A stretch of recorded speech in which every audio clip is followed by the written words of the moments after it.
Joseph ടാജറ്റ് ഇപ്പോൾ telephone ലൈനിൽ ചേരുന്നുണ്ട്. ശ്രീ ജോസഫ് ടാജറ്റ്, നിങ്ങളടക്കം അക്കരെയടക്കം പരാതിക്കാരെയെല്ലാം വാനരന്മാർ എന്നാണ് ഇന്നിപ്പോൾ സുരേഷ് ഗോപി വിശേഷിപ്പിച്ചിരിക്കുന്നത്. അങ്ങനെ ഒരു അധിക്ഷേപ പരാമർശത്തിനപ്പുറം നിങ്ങൾ ഉന്നയിച്ച സീരിയസ് ആയ ആരോപണങ്ങളിൽ നേരിട്ടൊരു മറുപടിയുമില്ല.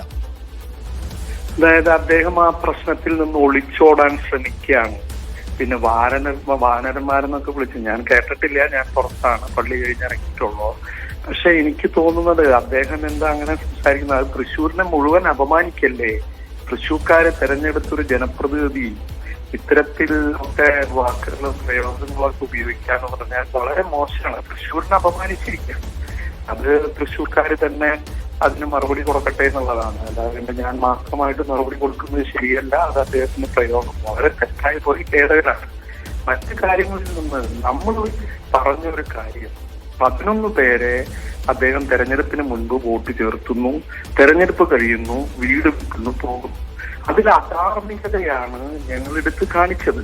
അപ്പൊ രാഹുൽ ഗാന്ധി അവിടെ ഉയർത്തിയ ക്രമക്കേട്, നിയോജക മണ്ഡലത്തിൽ നിന്ന് പുറത്തുള്ളവർ ഇവിടെ വരുന്നു, വോട്ട് ചേർക്കുന്നു, ജയം കൈക്കലാക്കുന്നു. അങ്ങനെയാണ് നരേന്ദ്രമോദിയുടെ സർക്കാർ കയറിയതെന്നാണ് അദ്ദേഹം പറഞ്ഞത്. അത് ശരിവെക്കുന്ന രീതിയിലാണ് തൃശ്ശൂരിൽ തുടങ്ങിയത്.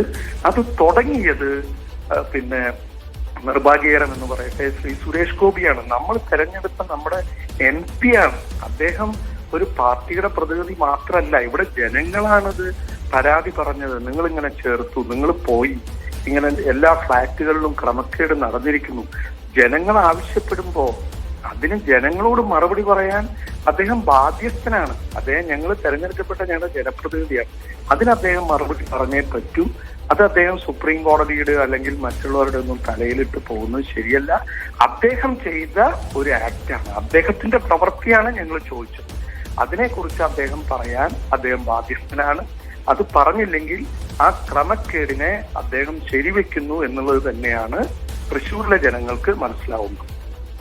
ശരി, നന്ദി ശ്രീ ജോസഫ് ടാജറ്റ് പ്രതികരിച്ചതിന്. എന്തായാലും ഒരാഴ്ചയ്ക്ക് ശേഷം അദ്ദേഹത്തിനെതിരായ വിമർശനങ്ങളുടെ കൂരമ്പുകൾ വന്ന ഒരാഴ്ചയ്ക്ക് ശേഷം, ആരോപണങ്ങളുടെ കൊടുങ്കാറ്റിന് ശേഷം ഇന്നിപ്പോൾ സുരേഷ് ഗോപി മൗനം വെടിഞ്ഞിരിക്കുന്നു.